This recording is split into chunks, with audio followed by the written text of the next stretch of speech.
So Gryphon's a little girl who's very social and likes to play. She's very happy to go to preschool and all her other activities. But it hasn't been an easy start for Gryphon. The 4-year-old has been diagnosed with Rett syndrome, a neurodevelopmental disorder with a sudden onset that inhibits her motor skills. So it's not even something that they can tell that the child has at birth. They start showing symptoms between 6 and 18 months. After seeing several specialists, we finally came up with a diagnosis. So really what we're looking at with Gryphon would be her communication skills. So we're looking broadly at her ability to use her language that she has in a structured way. So she can ask for things like what kind of food she wants or what toy she'd like to play with. So we're helping her to interact with others using her eye contact, using her facial expression, and just to have that general interaction with friends and adults.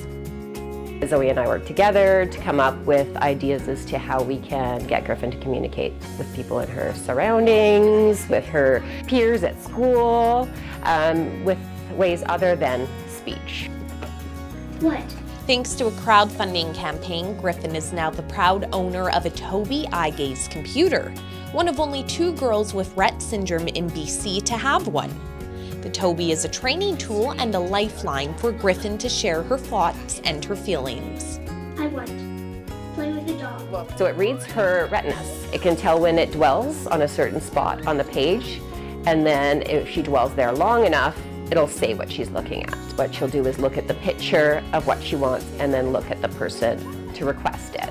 So if she looks at the picture and then looks away, you know she's looked at something and that's not what she wants.